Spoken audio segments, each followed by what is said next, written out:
He is going to be met hard and met fast by number 31 of that defense, Daryl Green, a name that I have said again and again tonight. Daryl Green making a huge tackle.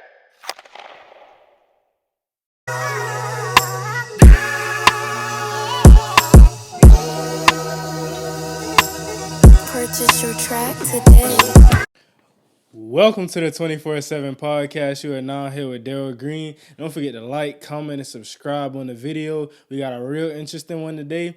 We're going to get into a lot of things. Starting off, I want to go into the game that we seen Monday night between the Dallas Cowboys and the New York Giants. And coming away from this game, a lot of people's question is, are the Dallas Cowboys contenders in the NFC?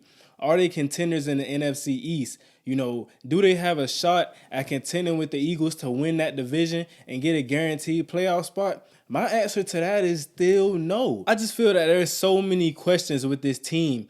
We have to be thinking about how will this offense look when Dak returns to the lineup. Cooper Rush, he has this offense humming. You know, he's managing the games. He's doing what he's called to do right now. And I see him stretching the ball down the field. Now, when Dak gets back, you want to see some of these same things amplified, if even, because there is no way you should have Jerry Jones entertaining the idea of a quarterback controversy when you're a guy who's getting paid big time money versus a career backup. That should never even be a joke. And there's always truth in some jokes. And, you know, there's truth that there could be a quarterback controversy there. Even though Dak, he should be the better guy, he just hasn't performed in the greatest moments. We've seen him in opening week. He was shaky in the pocket, you know, inaccurate on some throws. Cooper Rush, he's just making some of those things look natural. Some of the things that Dak hasn't shown us so far this season. And even in the big games, we know he can come back from behind, but we need him to be that quarterback when the game is close, when they need him. And I have even more questions. Is CeeDee Lamb that number one receiver? Is he ready to step into that role like a Devontae Adams, like a Jamar Chase? I'm just not seeing it. I like how he bounced back in the game against the Giants, but there's just some catches that you have to make. The catch going across the middle of the field that could have been a touchdown in the first half, he dropped it. You know, he said it's on me, but that doesn't change the fact that you dropped the pass, you know.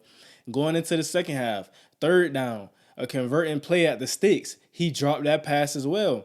You know, luckily he came back on the fourth down play after that and then got them the first down. But it's like, you can't keep making these mistakes and trying to redeem yourself. A true number one receiver doesn't have to redeem himself because when he's called on, he gets the job done. So that's just some of the things I see with CeeDee Lamb. I like how he bounced back, but I need to see consistency. And once he makes those routine catches look routine, cuts out the drops, I really think he can emerge as a number one receiver. Like I said, I seen some things I really liked in that game. I liked how he looked after the catch. You know, get him the ball on the screen, let him run. That's what he's best at, in my opinion. So I just want to see them use him more in that role. But there are some other guys who played well for the Cowboys. We have to look at Kevontae Turpin, an electric return in the second half, a guy who went around, you know, trying to find a spot in the league. He finally got his chance. He's looking electric on those punt and kick returns.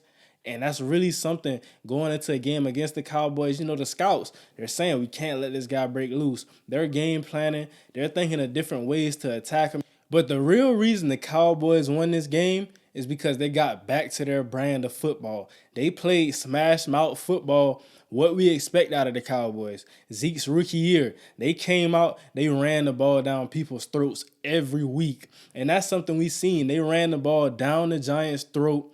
Tony Pollard, Zeke, those guys just eating at it, eating up yards. But Tony Pollard, that's a guy I'm really rooting for. I want to see him get even more touches. We've said this last season. I'm saying it again this season. I want to see him get more touches. We have to give up the idea of Zeke being that featured back that he was, you know, in his first 3 seasons. He's just not that guy anymore. He can get you those hard yards. He can get you 3 or 4 a pop. But Tony Pollard, he gives you that electric big play factor that you want from a running back. Any given play, if you give him a hole, he can hit his head on the goalpost.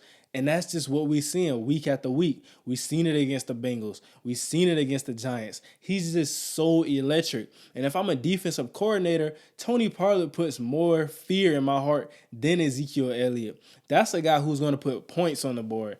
Zeke, he's going to wear you down. We could see him more in the second half type of thing. But Tony Pollard is the guy that defensive coordinators are staying up late at night, getting those extra film hours in just to stop. Going back to another topic we had in the earlier episode, the defense.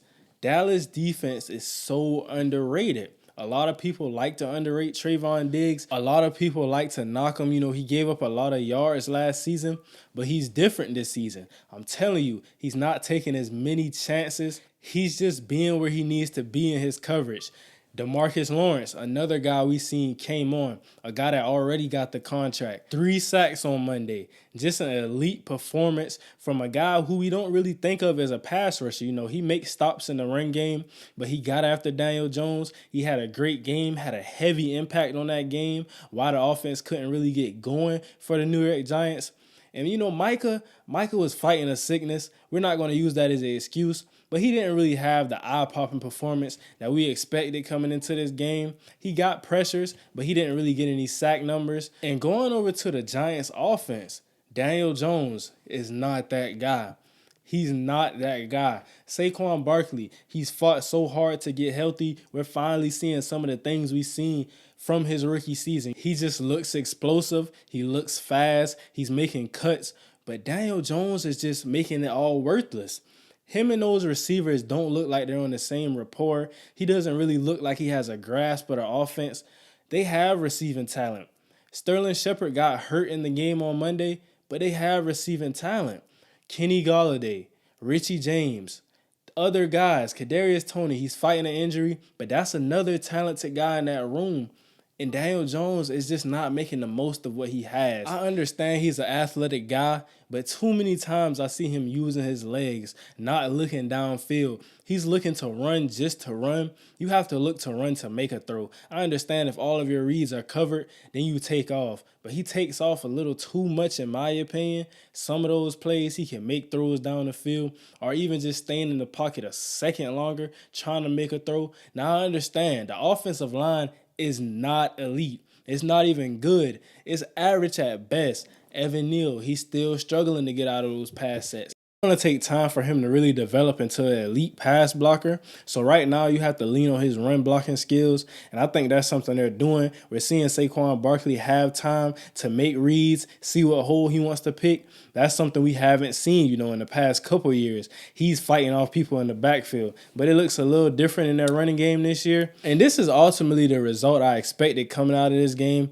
I expected the Cowboys to win with their defense once again. The Giants, they came in this game 2-0, but it wasn't really a convincing 2-0. They didn't really beat any competent opponents, any teams that we expect to make playoff runs. But it's still interesting to see how they compete because I think Saquon Barkley will be able to keep them in a lot of games going forward, and they're in a good spot right now in the NFC East, fighting with the Cowboys, fighting with the Eagles, so I'm still going to be looking to see how that division plays out. Going over to my next topic, we have the Dolphins and the Bengals at Thursday Night Football. The Bengals, they're coming in this game 4-point underdogs, and I expect the Dolphins to win. The Dolphins, they have the 2 most impressive wins in the NFL right now. They beat their 2 AFC contenders, the Dolphins, the Bills, and the Ravens. We all expect those guys to be heavy AFC contenders. And the Dolphins, they've knocked those 2 opponents off so far. They beat the Ravens in a shootout type of game. They beat the Bills in a low defensive scoring battle. I really expect him to come out and handle the Bengals effectively. The Bengals, they looked okay against the Jets.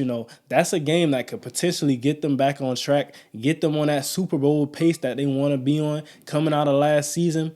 But I just don't see it. They're still having some of the same struggles that we seen them have last year. Joe Mixon, a talented guy you have in the backfield, he's just not getting enough touches. I understand Joe Burrow is your franchise quarterback, and you have some very electric receiving threats. But you have to get the run game going. You really have to, and that's going to open up even more for those guys. You want to get them going against some man coverage looks.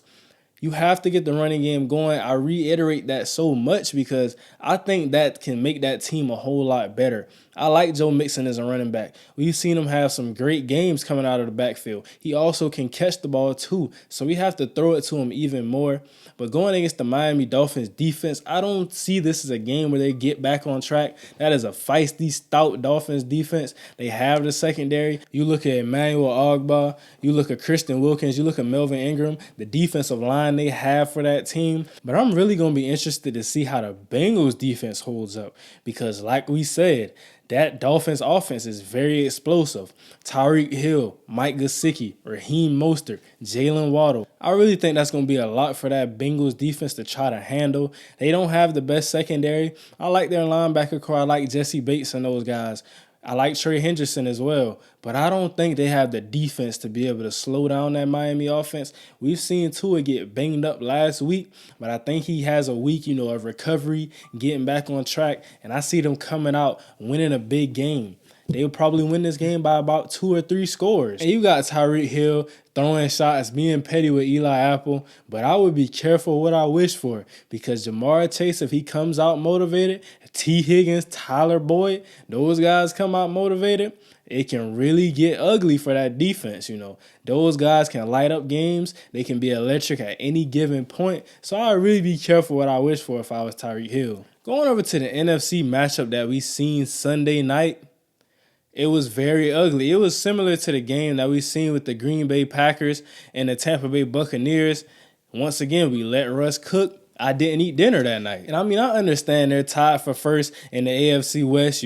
They won the game 11-10, but I'm still not sold on that team. I am sold on that defense. Bradley Chubb, Randy Gregory, Patrick Surtain, those guys all get after offenses.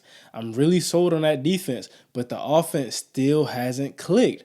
Between both offenses in this game, we've had 17 combined punts. It was just a punting match. Let's see whose punter is better. It wasn't a lot of first downs, wasn't a lot of third down conversions, just a very ugly game. It wasn't polished. However, with that being said, if I'm the 49ers, I'm coming out of this game feeling okay. I believe the 49ers will be okay. I believe they make the playoffs. They make another run. We have to look at the fact that Jimmy G, coming off that shoulder surgery, he didn't get the proper offseason reps that he needed. So right now, he didn't know that he would be starting for the 49ers this season. The Trey Lance injury, that was very unfortunate. But he's in the game right now. He's getting those reps. He's getting back warm. So I believe that they will be okay. I don't believe the Broncos will be okay. It's every week. It's the same thing every week through 3 weeks. I understand there's 18 weeks in a season now, but we have to start seeing improvement somewhere. You're struggling. We were scoring 11 points in a football game. You struggle with the Texans. That's not a good football team. So I have to see some sort of change, some sort of consistency somewhere. If we're going to let Russ cook, he has to be better. He has weapons. They just have to utilize them, drop some better plays to really get those guys in the open field and let them use their skills. Going back to the 49ers, like I said, I think they'll be okay. And they really should have won this game. Jimmy G, he's back. He's officially back. Jimmy G is back when he's throwing picks to lose the game. And then they got another chance late in the fourth quarter. Jimmy G, he throws it to his check down running back, Jeffrey Wilson. He runs for a first down, then he fumbles. We can't have those mistakes in a 1-point ball game. All you have to do is get in field goal range. They fumbled. They lost the game. But the reason that I feel more secure with believing in the San Francisco 49ers is because of the coaches. Kyle Shanahan, he's going to build a game plan no matter what quarterback he has. He's going to get Debo more involved. He's going to get Kittle involved, Ayuk involved. All of those guys are going to make plays. The defense, we know that's a stout defense. Fred Warner, Nick Bosa, those guys are going to show up every week. But I can't have that same feeling of security with the Broncos. Nathaniel Hackett, I don't see him making it through this season. They won last night, but if they continue to perform the way they're performing, have some of those close games, and end up losing those games, I don't see him making it through this season. And a lot of people, they wanted to put the Broncos, since they got Russell Wilson, they wanted to put them as serious contenders. but I don't believe they're serious contenders. The Chiefs, they had a hiccup against the Colts, but I see that being the team that ultimately wins that division. The Chargers, I see them getting back on track. The Raiders, I also see them getting back on track. And that's interesting because going into the Raiders, a lot of people want to panic, go crazy. But I don't see it that way. I really think the thing for the Raiders, they have to play 4 quarters of football. We look at their games. They either came out great in the first half and performed sloppy in the second half, or they came out very poor in the first half and performed great in the second half. Now they have to play 4 quarters of football. We've seen what they can do in halves. We have to put that together for an entire game, and I believe they'll start winning. A lot of people want to fire the head coach, get rid of everybody. Davante Adams, why did you leave Aaron Rodgers? I bet you miss him. But it's not that complicated. It's really not. It's a lot of things they can clean up. And I believe going into these next weeks, we'll see them start winning. They'll start to pick up some buzz. I don't really want to write them off as a team that won't make the playoffs. But if they want to make that turnaround, they have to start doing it now. They don't have much leeway being 0-3, so they got to start winning games. They got to go through the film. They got to see errors they make, not being consistent through 4 halves. Change that, and I believe they can be a better team. I'm not going to say they're going to be a great team because their defense, they haven't shown up. The linebackers, the secondary, you're just seeing simple football one-on-one mistakes. That's a term I like to use, football one-on-one, because there's certain things you have to know. As a linebacker, you can't get out of your gap. As a DB, you can't blow a deep zone coverage. And that's some of the things we've seen with them. Going to their offensive line, it seems like they've been drafting offensive line for the past decade, and they've all failed. I don't understand why you're an offensive lineman, you go to Oakland, and it seems like you can never pan out a successful career. But that's just the way it's been. They have had highly touted guys coming out of college, and they still haven't panned out for that team. Right now, their offensive line is poor. They have one of the worst offensive lines in the league. They're not on the Bengals level, but they're a tick above it. And going back to Davante, Derek Carr and Davante Adams, the past 2 games, Davante Adams only has 7 targets in the past 2 games. And we're going to get into a film review of, some of the plays that he could potentially get Davante Adams the ball. But Davante Adams should never have 7 targets in 2 games. He shouldn't have 7 targets in 1 game. At the bare minimum, Davante Adams should average 10 targets or more a game. Now we're going to go into Roll the Tape. This is a player spotlight that we will be doing every Wednesday on a certain team or a certain player who had a great performance in the prior week. Okay, so this is the first play I want to show you guys, and it's just going into some of the miscommunications that the Raiders are having as a defense. You can't miscommunicate coverage in the red zone. That's a big no. But they're doing it. And the defense just hasn't stepped up in those big moments. And I want to show you guys key errors. Going back to that term, football one-on-one. Something we're going to see in this play. This guy, it's a man coverage look. This guy right here, he's going to blitz. Those 2 guys are manned up. This guy's manned up. This guy's manned up. This guy's manned up. This guy's manned up. This guy should be manned up. But he's going to take this tight end. He's going to take his block and assume that he's blocking, so he comes on a blitz when he should have this guy manned up. These 2 guys, this corner and this safety, they can play an inside-out type of deal. If he goes out, he takes him. If he goes out, he takes him. He takes, who's ever left, whoever comes inside. But that's not what we're going to see here. This guy, he's here when he should be here. That's football one-on-one. That's a common mistake. Why do you make that mistake in the red zone? A miscommunication. Things that they can't have. Right here, we have another play. A poorly drawn up red zone scheme. That's just the honest truth of it. Davante Adams, he's lined up on the outside in the X receiver position. Darren Waller, he's lined up right here, tight end. Darren Waller is going to run an over Devontae Adams, he's going to run a corner. So, with that being said, those are two conflicting routes. And when the play runs, you're going to see how those two routes conflict into each other. And it ultimately ends up in a Darren Waller dropped pass. I'm pretty sure they had a red zone scheme better than this one in this situation because this is just not a good play. Over, corner, throw, Darren Waller, drop.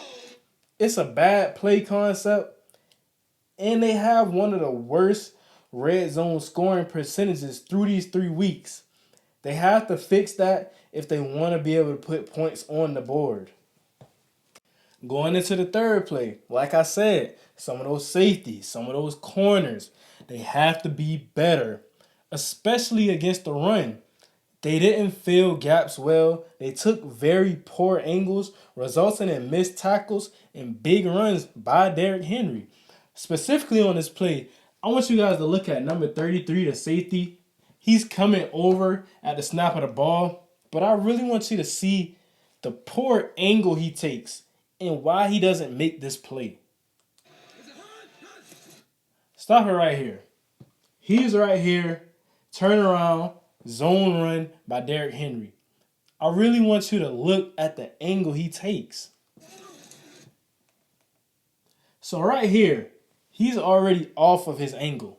Derrick Henry has a huge gap right through here. He's already off of his angle. This linebacker, the guard, got up to him, so he's already blocked.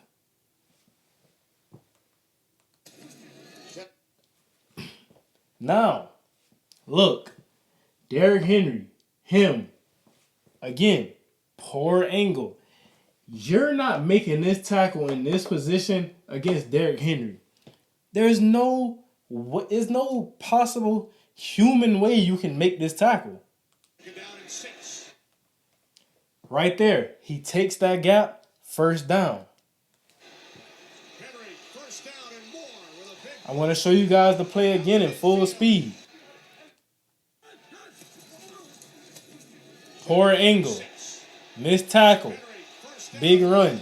Going into the final topic of the day, we're going to be looking at CBS Sports Week 3 Power Rankings. Number 1, got the Philadelphia Eagles. I don't think there's any questions between anybody about that ranking. Number 2, Miami Dolphins. Again, I don't think there's any questions. They beat the Bills. They earned that spot ahead of the Bills. And the Bills, they come in. Number 3. Coming in at number 4 is the Green Bay Packers. I'm not sold. I'm seriously not sold. I believe in their defense. The offense just hasn't gotten it together. And I understand it takes time. We got some new receiving weapons. But it just hasn't looked pretty. The game against Tampa Bay, they came out in the first half. They put up 14 points. That's decent. You know, that's what you want to see out of that offense. Second half, nothing. No second half points. Nothing but punts all throughout the second half. And the Tampa Bay Buccaneers really should have won that game. They got to delay a game on the 2-point attempt, and that really lost them the game because Leonard Fournette could have walked in that end zone clear as day. So the Tampa Bay Buccaneers really gave that game away. The Packers did everything in their power to lose, but somehow they still won. Coming in at number 8, we have the Ravens. I think this is a ridiculous ranking for the Ravens. I mean, why? Why are the Ravens ranked at number 8? They lost to the Dolphins. That's the only team they lost to. They beat the Patriots. They beat the Jets. And we have to keep in mind, Lamar is playing out of his mind right now. He's playing like an MVP. He's in that race. So what is there not to like? Why are they ranked at number 8? They're below teams like Tampa Bay, like the Chiefs. And it's just wrong. It's seriously wrong. There's no way the Chiefs should be ranked ahead of the Ravens. There's no way Tampa Bay should be ranked ahead of the Ravens. Tampa Bay hasn't looked good in any game. Their defense has looked good. I'll give them that. But that offense, how can you be sold? You have to be sold on the Ravens. Mark Andrews, Bateman, Justice Hill, all of those guys playing well. Again, Lamar playing like an MVP, but they coming at number 8. The Jaguars, the surprise team in the top 10. These guys soared up 13 spots to now be sitting at 9 in the power rankings. And I mean, it's worth it. You know, they beat the Chargers. The Chargers are seen as a contender. They beat them, and they beat them well, 38-10. That was never a game that was in question. So, I respect that ranking. I think the Jaguars are a team to look out for in the AFC.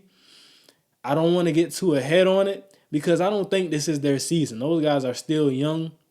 But notably, we have to look at Christian Kirk.